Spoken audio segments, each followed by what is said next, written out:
Friends, welcome to my YouTube channel एस्पेंस today. मैं स्वप्निल सिंह आप सभी का स्वागत करती हूं अपने आज के इस वीडियो लेक्चर में। अपने आज के इस वीडियो लेक्चर में मैं स्टैटिस्टिक्स के BPSC previous years question papers का पार्ट 6 और लाइन ग्राफ्स का पार्ट 2 लेकर आई हूं।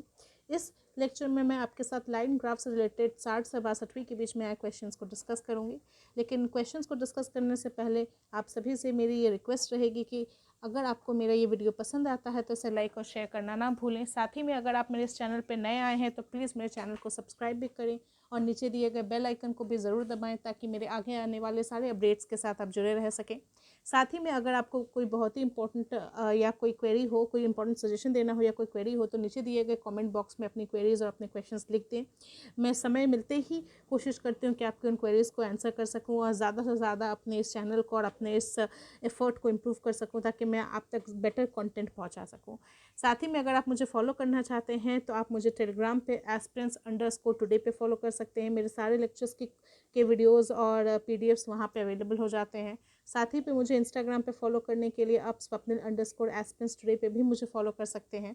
इसके अलावा अगर आपकी कोई स्पेसिफिक क्वेरी है जिसके थ्रू आप मुझसे जुड़ना चाहते हैं तो आप नीचे दिए गए डिस्क्रिप्शन बॉक्स में दिए गए मेरे ईमेल आईडी पर भी आप मुझे मेल कर सकते हैं।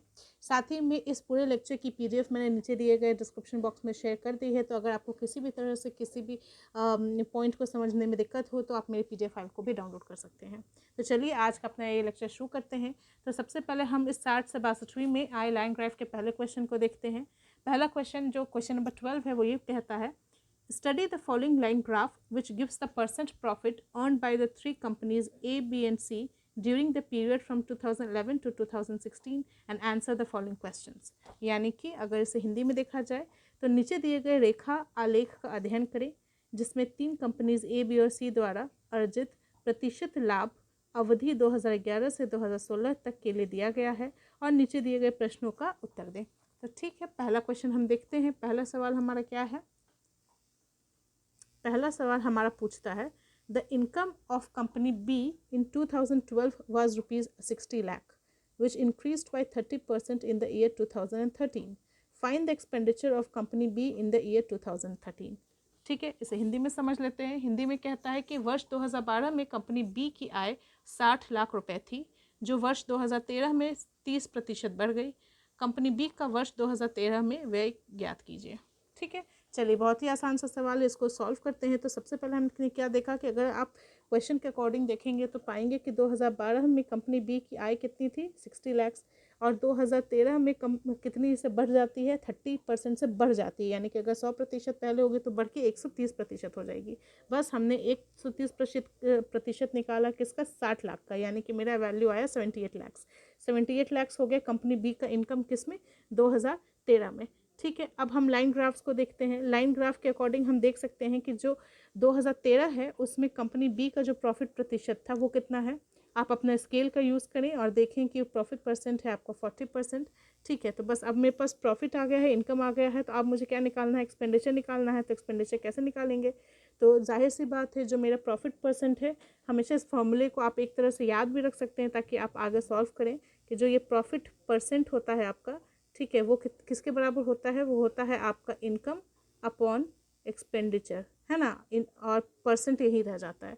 ठीक है, तो आप ये कर सकते हैं। सॉरी मैं एक जगह मैंने यहाँ गलत कर दी। It's not income, it's profit. Sorry, profit percent जो होता है वो होता है profit upon expenditure is equal to profit percent. ठीक है, तो यही चीज़ मैंने यहाँ की। प्रॉफिट परसेंट 40% था, that becomes equal to profit upon expenditure. Profit क्या होता है? प्रॉफिट यानी कि लाभ। लाभ क्या होता है? जो आपका आय है उसमें से अपना खर्च हटा दीजिए, तो हुआ income minus expenditure upon expenditure यानी कि खर्च। ठीक है, 40% परसेंट की जगह 1/100 यानी कि 40/100 आप लिख सकते हैं। तो 40/100 लिखने के बाद आपने क्या पाया कि ये जो होगा that becomes equal to income upon expenditure -1। Basic maths है। अब ये जो -1 है, जब इसको आपने यहाँ लेके गए तो ये बन गया +1। तो 40/100 +1 is equal to income upon expenditure, यानी कि 140 is equal to income upon expenditure. बस अब यहाँ से एक्सपेंडिचर निकालना है। इनकम की वैल्यू दी हुई है और ये वैल्यू आपको नोन है, तो आप एक्सपेंडिचर निकालेंगे तो वैल्यू क्या होगी? 55.71 लाख। ठीक है, आई होप कि आप सभी को समझ में आ गया हो। अगर नहीं समझ में आया तो इसे रिवाइंड करके फिर से देखें। अब नेक्स्ट क्वेश्चन पूछता है, if the expenditures of company A, B and C in the year 2016 were equal and their total income in that year was rupees 870 lakhs, find the profit of each company in that year.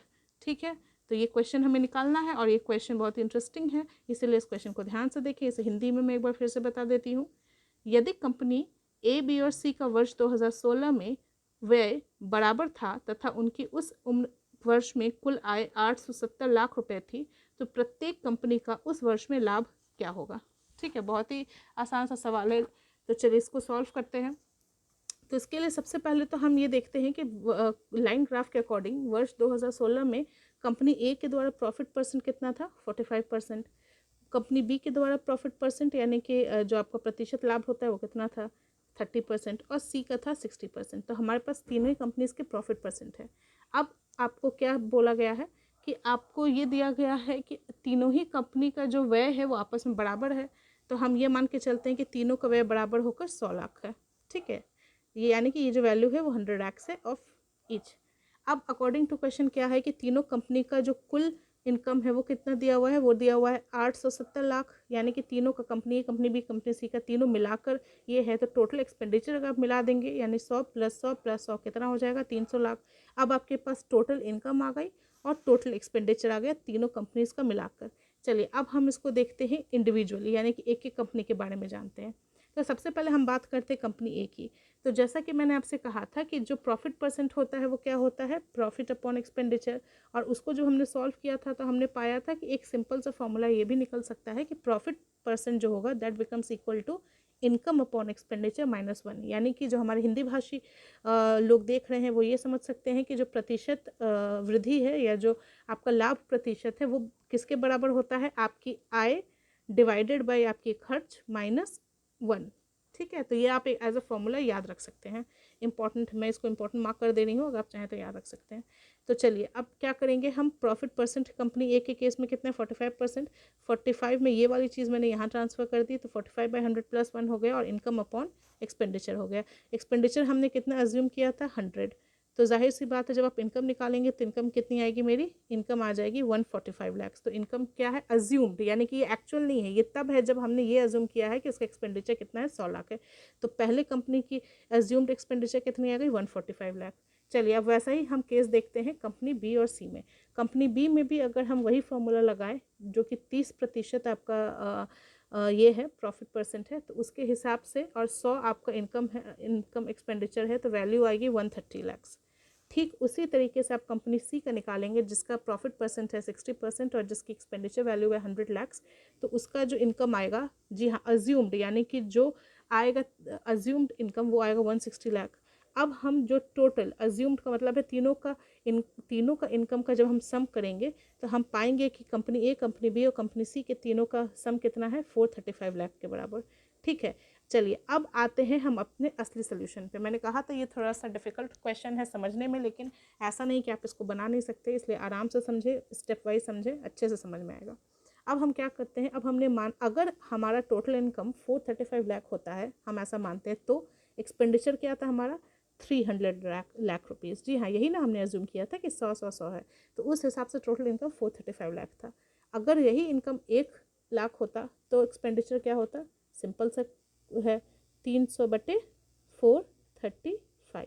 ठीक है, अब यही चीज़ हमें करनी है कि अगर हमारा इनकम एक्चुअल में 870 लाख रुपीज़ है तो हमारा एक्सपेंडिचर कितना होगा, बस 300/435 इंटू 870, वैल्यू आ गई 600 लाख. बस ये जो 600 लाख है यही मेरा एक्चुअल एक्सपेंडिचर है कंपनी ए, बी, सी का मिलाकर. लेकिन जैसा कि सवाल में दिया हुआ है कि तीनों के ही जो एक्सपेंडिचर्स या तीनों के खर्चे वो आपस में इक्वल हैं, तो हम क्या कर सकते हैं कि जब इस वैल्यू को डिवाइडेड बाई 3 करेंगे तो हम तीनों कंपनीज़ का जो एक्सपेंडिचर है वो निकल आएगा. अब हम कर सकते हैं, आगे चलते हैं. अब हमें क्वेश्चन में क्या निकालना है कि प्रत्येक कंपनी का उस वर्ष में लाभ कितना हुआ. ठीक है, तो उस वर्ष का लाभ निकालने के लिए हम क्या करेंगे, वही सिंपल सा फॉर्मूला लगाएंगे जो मैंने आपसे पहले कहा था कि profit percent equal to profit upon expenditure into 100. तो प्रॉफिट परसेंट कंपनी ए का कितना है, 45%. प्रॉफिट ए का हमें निकालना है अपॉन एक्सपेंडिचर, एक्सपेंडिचर एक्चुअल कितना है वो है 200 लाख, बस इंटू 100, वैल्यू निकल आई. तो कंपनी ए का प्रॉफिट कितना हुआ, 90 लाख रुपीज़. उसी तरीके से जब हम कंपनी बी का प्रॉफिट सॉल्व करेंगे तो हम पाएंगे कि प्रॉफिट जो कंपनी बी का प्रॉफिट है वो है 60 लाख रुपीज़। जी हाँ, कितना है 60 लाख रुपीज़। और कंपनी सी का कितना है 120 लाख रुपीज़। ठीक है, तो इस तरीके से सवाल बहुत ही आसानी से सॉल्व हो सकता है, और लेकिन थोड़ा टाइम टेकिंग है, लेकिन डिफ़िकल्ट नहीं है। चलिए अब पार्ट हम सी पे चलते हैं। थर्ड क्वेश्चन हमारा कहता है, if the companies A B and C had an expenditure of rupees 200 lakhs, rupees 300 lakhs, and rupees 400 lakhs respectively in the year 2014, find the ratio of their profits in 2014। यानी कि यदि company A B और सी का वर्ष 2014 में व्यय क्रमशः 200 लाख, 300 लाख और 400 लाख रुपए था, तो वर्ष 2014 में उनके लाभ का अनुपात क्या होगा। बहुत सिंपल सा सवाल है। ठीक है, क्वेश्चन क्या है 2014 में प्रॉफिट परसेंट के ऊपर। तो जब आप लाइन ग्राफ देखेंगे तो पाएंगे कि जो प्रॉफिट परसेंट है कंपनी ए का वो है 40%, जो बी का है वो है 60% और जो सी का है वो है 70%। और हमें प्रॉफिट परसेंट हमें क्या निकालना है, हमें उनके प्रॉफिट्स का रेशियो। तो अगर हमारे पास प्रॉफिट परसेंट है तो प्रॉफिट आसानी से निकल सकता है। अगर हमारे पास एक्सपेंडिचर गिवन है, जो कि फॉर्मूला यूज़ करना है हमें, तो profit percent is equal to profit upon expenditure into 100। Profit percent है 40, प्रॉफिट निकालना है अपॉन एक्सपेंडिचर इंटू, यानी जो कि दिया हुआ है 200 लाख इंटू 100, तो हमारे पास कंपनी ए का प्रॉफिट निकल आया। ठीक इसी तरह हम कंपनी बी और कंपनी सी का भी प्रॉफिट निकालेंगे। कंपनी ए का प्रॉफिट 80 लाख निकला, कंपनी बी का प्रॉफिट 180 लाख और कंपनी सी का प्रॉफिट 280 लाख। अब हमें क्वेश्चन में क्या पूछा है, हमें क्या लेना है, इसका रेशियो। बस इसका रेशियो ले लीजिए, फाइनल आंसर आपके पास आ जाएगा 4:9:14। ठीक है, बहुत ही आसान सा सवाल था। आई होप कि आप सभी को समझ में आ गया होगा। चलिए अब आगे चलते हैं, क्वेश्चन नंबर डी पे चलते हैं। क्वेश्चन डी कहता है, if the income of company A B and C in the year 2015 are equal and their total expenditure in that year was rupees 1835 lakh, find the profit of each company in that year। यानी कि यदि company A B और सी की वर्ष 2015 में आय बराबर थी तथा उनका उस वर्ष में कुल व्यय रुपीज़ 1835 लाख था, तो प्रत्येक कंपनी का उस वर्ष में लाभ कितना होगा।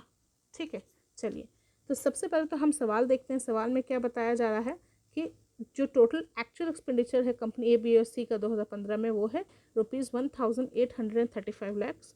ठीक है, और जो प्रॉफिट प्रतिशत दिया हुआ है वर्ष 2015 में कंपनी ए का वो है 70%, कंपनी बी का 60% और कंपनी सी का 40%, जो हमें लाइन ग्राफ की मदद से ज्ञात होता है।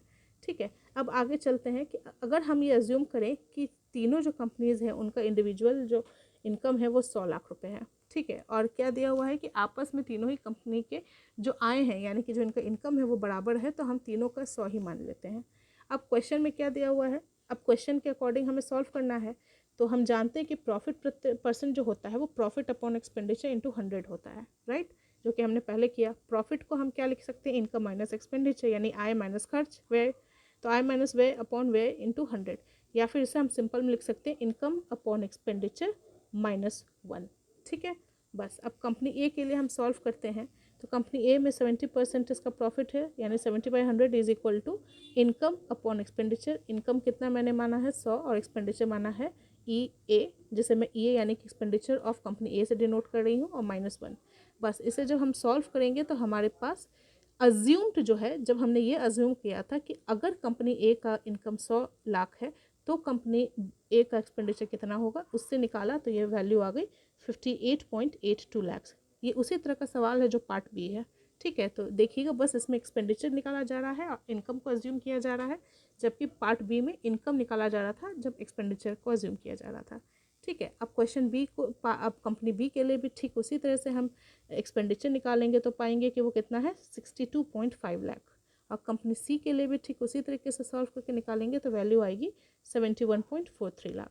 अब हम टोटल एक्सपेंडिचर को जब ऐड कर देंगे तो हमारे पास वैल्यू आ जाएगी 192.75 लाख की। ठीक है, चलिए ये वैल्यू मेरी टोटल एक्सपेंडिचर आ गई जब अज्यूम किया हमने। अगर हमारा, तो अब हम सॉल्व करते हैं। अगर टोटल एक्सपेंडिचर मेरी 192.75 लाख है, जब मेरी इनकम कितना अज्यूम किया था मैंने 100 + 100 + 100 यानी 300 लाख है, तो अगर मेरी एक्सपेंडिचर 1 लाख होगी तब मेरा इनकम कितना होगा, यानी 300/192.75। अगर मेरी actual total assumed income rupees 1835 जो कि सवाल में दिया हुआ है उतनी होगी, तब मेरा एक्चुअल इनकम कितना होगा, इसे हम मल्टीप्लाई करके सॉल्व कर सकते हैं और वैल्यू आ जाएगी आपके पास इतनी, यानी 2856.03 लाख। जी हाँ, जैसा कि आप ये देख सकते हैं ये टोटल एक्चुअल इनकम आ जाएगी आपकी। अब जैसा कि मुझे पता है सवाल के अकॉर्डिंग कि तीनों ही जो इनकम है वो तीनों कंपनीज के आपस में इक्वल है, तो जब हम इस वैल्यू को डिवाइड कर देंगे 3 से तो हमारे पास इंडिविजुअली तीनों कंपनीज की इनकम आ जाएगी, यानी कि हर एक कंपनी का इतना इनकम है। अब हमें क्या करना है, अब हमें प्रॉफिट पर हमें क्या करना था कि इसमें प्रत्येक कंपनी का उस वर्ष का लाभ जानना था, यानी कि प्रॉफिट कितना हुआ। तो प्रॉफिट कैसे निकालते हैं, profit is equal to profit percent is equal to profit upon expenditure into 100, वही वाला सवाल। फिर उसी तरीके से हम सॉल्व करेंगे, इस पर हमारे पास एक्सपेंडिचर निकल आएगा। ठीक है, तो हमारे पास जो वैल्यू है उससे हमारा एक्चुअल एक्सपेंडिचर निकल आया। तो अब जब हमें प्रॉफिट काउंट करना होता है तो कैसे हम प्रॉफिट काउंट करते हैं, सिंपली हम इनकम में से एक्सपेंडिचर को घटा देते हैं और प्रॉफिट निकाल लेते हैं। तो इनकम मेरे पास ऑलरेडी पता है मुझे और एक्सपेंडिचर मेरा निकल गया है, तो इनकम में से एक्सपेंडिचर को माइनस किया तो मेरे पास प्रॉफिट निकल आया। बस यही क्वेश्चन आपको हर पार्ट सी मतलब कंपनी बी और कंपनी सी में भी अप्लाई करना है। कंपनी बी का भी आपने एक्सपेंडिचर निकाला, कंपनी बी का ऑलरेडी आपको पता है इनकम क्या है, इनकम में से एक्सपेंडिचर यानी कि आय में से व्यय माइनस कर दीजिएगा तो लाभ निकल आएगा। तो इससे आप कंपनी बी का वैल्यू निकाल सकते हैं लाभ का, जो कि है 357 लाख, और उसी तरह से आप कंपनी सी का भी निकाल सकते हैं जो कि है 272.01 लाख। ठीक है, इस तरह से आपके ये चारों के चारों सवाल पार्ट ए बी सी और डी इस क्वेश्चन नंबर 12 के सॉल्व हो गए। ठीक है, चलिए अब हम अपने अगले सवाल पे चलते हैं। हमारा अगला सवाल जो है वो है क्वेश्चन नंबर 15। जी हाँ, ये क्वेश्चन नंबर 15 किसका क्वेश्चन नंबर 15 है, ये क्वेश्चन नंबर 15 है 60 से 62वीं में ही आए सवाल का, जो कि लाइन ग्राफ से रिलेटेड है। अब इस सवाल में क्या पूछ रहा है, इस सवाल में पूछ रहा है कि the following graph shows the expenditure on arms of the 3 countries A B and C in 1000 million rupees and answer the following questions that follow on the basis of the graph। यानी कि अगर हम हिंदी में समझें तो हिंदी में कहता है कि नीचे दिए गए आलेख में 3 देश ए बी और सी द्वारा हथियारों में किए गए व्यय जो कि 1000 मिलियन रुपीस में दिए गए हैं को दर्शाता है। दिए गए आलेख के आधार पर नीचे दिए हुए प्रश्नों के उत्तर दीजिए। ठीक है, आप सभी समझ गए। आई होप कि आपके पास प्रीवियस ईयर्स का क्वेश्चन पेपर भी होगा। तो चलिए हम इसको सॉल्व करना शुरू करते हैं। तो सबसे पहले हम इस क्वेश्चन नंबर 15 के पार्ट ए को देखते हैं। ठीक है, पार्ट ए में सवाल है which country had the steepest rise in the expenditure on arms compare to the previous year and in which year. ठीक है, यानी कि किस देश में हथियारों पर हुए व्यय में पिछले साल के मुकाबले सर्वाधिक वृद्धि हुई एवं किस वर्ष में। देखिए, जब इस तरह का सवाल आता है ना तो कई बार आप अपनी ऑब्जर्वेशन से या जो अपना ये चार्ट है, लाइन ग्राफ है, उसको देख कर भी बहुत सारी आंसर्स को पता कर सकते हैं। तो जब आप इस आंसर को ध्यान से देखेंगे तो आप पाएंगे कि जो कंपनी ए है, जी हाँ कंपनी ए है, उसमें सर्वाधिक वृद्धि हुई है पिछले साल के मुकाबले अपने हथियारों के व्यय में। ठीक है, तो कंपनी ए के आप लाइन ग्राफ को देखें अपने अपने क्वेश्चन पेपर में, आई होप कि आप सभी देख रहे होंगे। तो आप पाएंगे कि 2015 में 2014 के मुकाबले सबसे ज़्यादा राइज हुआ है। जी हाँ, 2015 में 2014 के मुकाबले सबसे राइज हुआ है। 2015 में वैल्यू है लगभग 3.25 मिलियन रुपीज़ की, मिलियन रुपीज़ की, जबकि 2014 में जो वैल्यू है वो है 2000 मिलियन रुपीज़ की, है ना। बस यही वैल्यू आपको यहाँ रख देनी है। आप सिंपल सा क्वेश्चन है, ये आपने उठा कर रख दिया और चूंकि आपसे बोल रहा है कि कितना क्या राइज हुआ है तो दोनों का डिफरेंस निकाल लीजिए जो कि वैल्यू देगा 1.25 थाउजेंड मिलियन। ठीक है, यही आंसर हो गया। और इसी कंट्री में अगर आप चाहें तो इसी टाइम पे आप कंट्री बी और कंट्री सी की भी वैल्यू निकाल सकते हैं जो कि डेफिनेटली कंट्री ए से कम होगी। ठीक है, मैंने कहा ना इन सब क्वेश्चंस को कोशिश कीजिए आप ऑब्जर्वेशन से निकालें, ना कि पेन चलाकर। ऑब्जर्वेशन से अगर आंसर निकलता है तो आपका समय भी बचता है और आपके मार्क्स भी पूरे आते हैं। ऐसा कुछ नहीं कि आपको एग्जामिनर नंबर नहीं देगा अगर आपने हर वैल्यू सॉल्व नहीं की हो। ठीक है, आपका आंसर करेक्ट होगा तो नंबर मिल जाते हैं, अगर आंसर इनकरेक्ट होता है तो स्टेप मार्किंग की जाती है। चलिए अब पार्ट बी को देखते हैं। पार्ट बी में है What was the percentage increase in expenditure on arms of country A in 2017 compared to 2012? यानी कि देश ए में 2012 के मुकाबले 2017 में हथियारों पर हुए व्यय में कितने प्रतिशत की वृद्धि हुई। तो ये बहुत ही सिंपल सा सवाल है। आप जैसा कि अपने लाइन ग्राफ पर देख सकते हैं कि जो एक्सपेंडिचर या जो व्यय हुआ था हथियारों पे 2017 में कंपनी ए के द्वारा वो कितना था, वो था 1000 मिलियन रुपीज़ का, जबकि वही व्यय 2012 में था 1.5 मिलियन रुपीज़ का। तो आपसे क्या कहा गया, कितने प्रतिशत की इंक्रीमेंट हुई है? तो सिंपल, जो ज़्यादा है उससे कम माइनस करें अपॉन कम वैल्यू इंटू 100, यानी कि आपकी वैल्यू आएगी 100%। तो यही आपका आंसर हो जाएगा। ठीक है, चलिए अब थर्ड पार्ट देखते हैं। थर्ड पार्ट में सवाल है, the amount spent by the country B in 2017 is what percentage of amount spent by it in 2011? यानी देश बी द्वारा 2017 में व्यय की गई राशि 2011 में व्यय की गई राशि से कितने प्रतिशत अधिक है या ज़्यादा है। ठीक है, तो चलिए इसको देखते हैं। तो इसमें हम देख सकते हैं अपने लाइन ग्राफ में कि 2017 में जो एक्सपेंडिचर किया गया था कंट्री बी के द्वारा वो था 3.2 बिलियन रुपीज़, जबकि 2011 में जो वैल्यू थी व्यय की जो कंट्री बी के द्वारा की गई थी वो थी 1.2 बिलियन। अब आपसे पूछ रहा है कि कितना प्रतिशत से वृद्धि हुई, तो सिंपल सी बात है, सॉरी कितना प्रतिशत अधिक हुआ, तो जो ज़्यादा वैल्यू है ऊपर जाएगी, जो कम वैल्यू है वो नीचे जाएगी। इसलिए 3.2 अपॉन 1.2 इंटू 100 करने से आपकी वैल्यू आ जाएगी, जो कि लगभग आपको होगी 266.67%, यानी कि इतने से प्रतिशत से 2011 से लेकर 2017 की वैल्यू या जो एक्सपेंडिचर है उतना से वो बढ़ गया 2011 के मुकाबले। ठीक है, चलिए हम नेक्स्ट पार्ट पे चलते हैं। अगला सवाल पूछता है, if in 2018 the amount spent by country C will be 30% more than that in the last year and the amount spent by country A in 2018 remains same as that in 2017, what will be the difference between the amounts spent by the countries C and A in arms in the year 2018?